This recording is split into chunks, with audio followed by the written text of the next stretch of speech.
ఆర్పి శిశోడియం గారు చెప్తున్నారు ఈ బొడమెంగ ఆడైదు సంవత్సరాలు వైసీపీ గవర్నమెంట్ లో ఏదో చైర్మన్ పదవి చేశాడు కదా, అప్పుడు తెలియదు ఈ 3 బోట్లకి లైసెన్స్ లేదని. ఎవరో మేము రోడ్డు మీదకి వచ్చి తెచ్చుకోవాలా, సంవత్సరం బాలింత రావాలా, సందులో పదండి పదండి పదండి అని అంటారు. ఒకడు రాడు నాకు అడగం 2 బాటిల్ ఇచ్చారు, పాలు పెట్టలేదు, తినడానికి బిస్కెట్ పెట్టలేదు, ఏమీ లేదు. పడిగాపులు కాసిన చెప్పండి. ఇదేనా మరి ప్రజలకు పంతాలు ఓట్లు వచ్చినప్పుడు గుమ్మానికి దండాలు పెడతారు, దశకాలు పెడతారు. ఇప్పుడు ఒకడు రాడు మా మొక్కలు చూడటానికి. అదే సార్ మరి ఇప్పుడు తిండి లేదు, పొద్దు నుంచి ఇప్పుడు టైం ఎంత అయింది? టైం 11 అయింది. బాలింత ఉండదా మీరు చెప్పండి? బుడ్డోడు ఉంటాడు సంవత్సరం పిల్లోడు, పాలు ఏడు పట్టాలి కదా, తల్లి దగ్గర ఒక్కొక్కరి దగ్గర పాలు ఉండవు. మరి పాలు బయట తీసుకెళ్ళి అందుబాటులో పెట్టాలి కదా. మరి వచ్చా ముసలిదాన్ని ఒకడెవడు మరి వెళ్ళండి సందులోకి వచ్చేసారు, వాళ్ళు ప్యాకింగ్ చేసుకొని ఎటు పోతారు. మా సందులోకి ఇప్పుడు ఒక్కడు రాలా, అది మ్యాటర్. చెప్పండి సార్. ప్రభుత్వం వరద బాధితులకు తగినంత సహాయం చేస్తున్నారు. తగిన సహాయం చెయ్యాలి, సందుల్లో చూడాలిగా. సందు లేదు, ఇక్కడ ఉండి మెయింటైన్ చేసేవాళ్ళు పైన చూస్తున్నారు. మరి సందులు చిన్న సందుల్లోకి రావాలి కదా నాన్న. ప్రభుత్వం అయితే సహాయ చర్యలు చేస్తుంది కానీ రోడ్ల మీదకే ముందు ఉన్న వారికి అందుతుంది, లోపల ఉన్న వారికి రావడం. రసకులు బయటలు ఒక్కొక్కరికి ఇన్ని రోడ్డు మీదకి ఇస్తున్నారు, మరి అసలు సందులో రాని వాళ్ళు ఉన్నారు. మరి 2 డేస్ ఒక్కొక్కటి అన్నా ఇవ్వాలిగా. నేను మాట్లాడిన తప్పు అయితే అని క్షమించండి. మరి అది అవి రాకేగా నేను రోడ్డు మీదకి వచ్చింది. మరి ఆ బాలెందుకు ఏమవ్వాలి? నీళ్ళు ఇవ్వాలి, 11 అయింది అని టీ నీళ్ళు వేయటం ఇవ్వాలి. ఒక పాల ప్యాకెట్ పెడితే ఇప్పుడు దాకా వ్యాన్ ఉంది లేవు అని అన్నారు. ఇంక నిలబడి వెళ్ళిపోతున్నాం, మరి ఏం చేయను. అది ఎందుకంటే మొత్తం నష్టపోయాం, అన్ని సమస్తం కట్టుబాట్లతో ఉన్నాం ప్రజెంట్ అయితే మేము. ఎందుకంటే కిందిళ్ళు కాబట్టి మాది డౌన్ వస్తుంది ఏరియాకి, మొత్తం అంతా మునిగిపోయింది. ఎందుకో ఫ్లోటింగ్ ఇలా రాత్రికే నిన్న అయితే రోడ్లంతా క్లియర్గా కనిపించినాయి. ఈ రాత్రి మాత్రమే, నిన్న రాత్రి నుంచి వాటర్ మళ్ళీ ఎక్కువ అవుతున్నాయి. కానీ ఏమీ వరద అట్లాంటిది రాదు, కొంచెం తగ్గుముఖం పట్టచ్చు అని మట్టుకి వీళ్ళు చెప్తూ ఉన్నారు. అంటే గడిచిన 3 రోజులు కూడా ఫ్లోటింగ్ అనేది తగ్గటం చూశారు మీరు. ఒక్కసారిగా మళ్ళీ సడన్ గా రావటం మీకు ఎలా అనిపిస్తుంది? బాధాకరమే. మరి 3 రోజుల నుంచి చాలా కష్టాలు పడ్డాం కదా, మళ్ళీ అలాంటి ఫేస్ చేయాల్సి వచ్చిందని ముందు జాగ్రత్తగా కూరగాయలు ఇవన్నీ నిల్వ పెట్టుకున్నాం. కానీ ప్రభుత్వం మటుకి బాగానే సేవలు అందిస్తుంది, మాకైతే ఏ లోటు లేకుండా చూసుకుంటున్నారు చంద్రబాబు నాయుడు గారు. మా ఫుడ్ పరంగా కానీ వాటర్ పరంగా కానీ ప్రజల వద్దకు ప్రభుత్వం ఎలా చేరుస్తుంది మీరేం?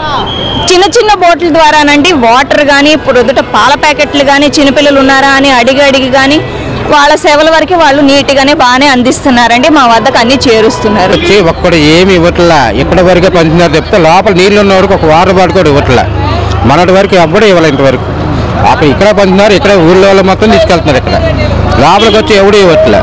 ఒక వాటర్ బాటిల్ ఇన్నర ఇచ్చాడు, ఒక వాటర్ బాటిల్ కూడా ఇచ్చాడు. తిండి కూడా లేరు జనాలకి, మేము ఊళ్ళో పోతున్నాం. వారు చూడు నీళ్ళ నడుచుకుంటూ వస్తున్న పిల్లలు, ఇలా పిల్లలకు తినడానికి ఉండాలి కనీసం. మాకు ఆ లోపలికి ఎవరు రావట్లా, ఇంత ఇక్కడే ఉంటుంది కానీ లోపలికి వచ్చి ఎవడో పంచట్లా. మీరు లోపలికి వచ్చి ఒకసారి చూడండి, ఒకసారి ఇంతలోతుంది లోపల చండారు మొత్తం అంతా లోపలే ఉంది. ఇక్కడిక్కడే అవన్నీ ఎవరు ఎక్కడెక్కడి నుంచి వచ్చి తీసుకెళ్తున్నారు కానీ లోపలికి వచ్చి ఇవ్వట్లా. మరి ఇక్కడ దాకా ఎందుకు పొందుతావు నువ్వు?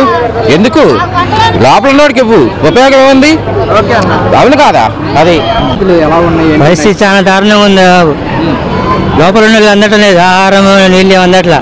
రోడ్డు మీద ఇచ్చేసి వెళ్ళిపోతున్నారు, లోపలికి రావట్లా, సందులో రావట్లా. శుభ్రం లేదు, ఏం లేదు.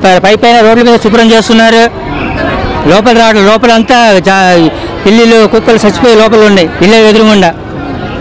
చాలా దారుణంగా ఉంది పరిస్థితి. వాళ్ళు మినిస్టర్లు వస్తున్నారు, రోడ్ల మీద చూసుకుంటూనే వెళ్ళిపోతున్నారు. లోపల పరిస్థితి ఏంటి? చాలా దారుణంగా ఉంది. మీరు ఎక్కడి నుంచి వస్తున్నారు ఇప్పుడు? మేము వెళ్ళి 4 రోజులు అయింది, వెళ్ళి మళ్ళీ ఏమైనా తగ్గింది ఏమైనా వస్తే ఏం తగ్గలే, మళ్ళీ పెరిగింది వాటర్. ఎక్కడికి వెళ్ళారు ఈ 4 రోజులు? ఈ 4 రోజులు ఆటోనగర్ వెళ్ళాం, ఆటోనగర్లో ఉన్నాం.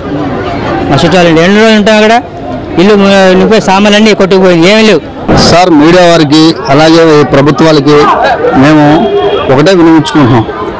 గత 4 రోజులుగా ఇక్కడ శ్రీనగర్ ప్రాంతంలో రాజరాజేశ్వరపేట, సింగినగర్, పాయికాపురం, కంట్రిగా ఉన్న ప్రాంతాల్లో ప్రజలు విపరీతంగా ఎన్నో బాధలు పడుతున్నారు.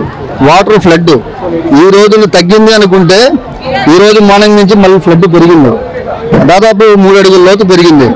సో ఇటువంటి కార్యక్రమంలో ఎన్డీఆర్ఎఫ్ బృందాలు కానివ్వండి, ఇక్కడ ప్రజాప్రతినిధులు ఆర్గనైజేషన్లు కానివ్వండి, అందరూ కూడా సహృదయంతో ఆలోచించి లోపల సుదూర ప్రాంతాల్లో ఎవరైతే లోపలికి ఉన్నారో కాలనీస్ లో చాలా మంది ఇబ్బంది పడుతున్నారు. చిన్నపిల్లలు, తల్లులు, అదేవిధంగా ముసలివారు ఆహారం దొరక్క మరియు తాగునీరు లేక చాలా అవస్థలు పడుతున్నారు.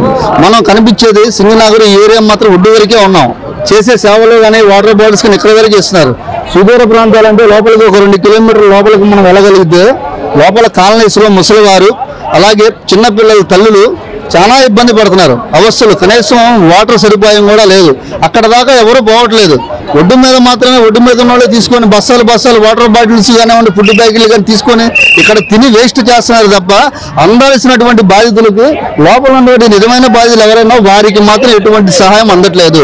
దయచేసి కలెక్టర్ గారు కానీ, కమిషనర్ కానీ, ఇక్కడ ఎవరైతే ఉన్నారో ఐఏఎస్ ఆఫీసులు వాళ్ళు చొరవ తీసుకొని ఎన్డీఆర్ఎఫ్ బృందాలను కానీ తగిన ఆర్గనైజేషన్స్ ఎవరైతే ఉన్నారో వాళ్ళని కలుపుకొని ఏదైనా ప్రైవేట్ బోట్స్ కానీ లేదంటే చిన్న మినీ బోట్స్ సహాయంతో మనం కాలనీస్ లోకి ఈ లోపల సందుల్లో కానీ కాలనీలో కానీ వెళ్ళగలిగి వాళ్ళకి సప్లై చేయగలిగితే వాళ్ళు కొన్ని రోజులైనా సరే బయటకు వచ్చే అవకాశం ఉంది. ఫుడ్ ఆహారం మనం అందించగలిగితే కొంచెం సేఫ్ గా ఉంటారు. ఈ బోటులు కూడా లోపలికి ఏది కూడా కనిపించట్లేదు. మీరు చూడండి, ఒక్క బోటు కూడా లేదు. బోటులన్నీ కూడా ఒడ్డు మీదే ఉన్నాయి. ప్రైవేట్ బోట్స్ వారు ఎవరన్నా మనం అడిగితే వారు డబ్బులు వసూలు చేసే పరిస్థితి. ప్రైవేట్ బోట్స్ వారు ఎన్డీఆర్ బృందాలు వచ్చేప్పటికి వాళ్ళు ఒడ్డు మీద 1 కిలోమీటర్ లోపలికి వెళ్తున్నారు తప్ప లోపలికి దాకా వారు వెళ్ళట్లేదు. దయచేసి ప్రభుత్వం వారు దృష్టికి మీడియా వారు తీసుకెళ్లి లోపల ఎవరైతే కాలనీస్ లో సందుల్లో ఉన్నారో వాళ్ళ దాకా ఫుడ్ కానీ ఆహారం కానీ ఇది వాటర్ కానీ అందించాలని ప్రార్థిస్తున్నాం. దయచేసి విన్నవిస్తున్నాం. సందులో దయచేసి పిల్ల జల్లా ఉన్నారు, మీ పెద్ద మనిషి చేసుకుని మీరు వస్తే మాకు ఏదైనా అందిద్ది, లేకపోతే అందదు. నేను దయచేసి మీరు వస్తే మాకు ఏదైనా దొరికింది. మెయిన్ రోడ్డు మీద తీసుకెళ్ళిపోతున్నారు. గుందులో సందులో పిల్ల పాప అందరూ ఉన్నారు, వాళ్ళందరూ అల్లాడిపోతున్నారు. అది దయచేసి మీరు ఏదైనా మాకు సాయం సందులో వచ్చి ఇస్తే మంచిది. అది మీకు కోరుకునేది. అంటే మీరు అనే ప్రకారం ఏంటంటే మామూలుగా రోడ్ల వరకే ఫుడ్ అనేది అందుతుంది, లోపల కూడా వచ్చి వాళ్ళకి రావట్లేదండి. పసిపిల్లలు ఉన్నారు అండి, 3 రోజులు 2 రోజులు అన్నం తెలుగుని ఉన్న వాళ్ళు కూడా ఉన్నారండి. అసలు ఆహారం తీసుకోలేని కూడా ఉన్నారు. వాళ్ళకి దయచేసి మీరు ఆహారం అందిస్తే మాకు మనసు సంతోషంగా ఉండేది. అన్నీ కొట్టుకెళ్ళిపోయినాయి, సామాన్లు ఫ్రిడ్జ్లు అన్నీ కట్టు బట్టలతో ఉన్నామండి. అది మేము కోరుకునేది. అది సార్, ప్రకాశం బ్యారేజ్కి భారీగా వరద వచ్చింది. దీనికి సంబంధించి కూడా 4 బోట్లు అయితే కొట్టుకు రావడం జరిగింది. దీనిపైన కొన్ని ఆరోపణలు అయితే వస్తున్నాయి. ఇప్పుడు మా ఆరోపణలు చెప్పండి. మా చేలు కొట్టుకుపోయినాయి, మునిగిపోయినాయి. మా ఆరోపణలు అని చెప్తే మేము చెప్తాం. అది ఇల్లు మునిగిపోయింది, ఇల్లు మునగలేదు. మా చేలు పోయినాయి. దగ్గర 20 ఎకరాల చేను, 10 ఎకరాల చేరుకు ఊరితో దిగింది. ఇంటికి వెళ్తే తిండి పెడతాం. రోడ్డు మీద వచ్చి కూర్చున్నాం. పెడతాం, పొట్టలో పెట్టి తిని వెళ్తాం ఇంటికి.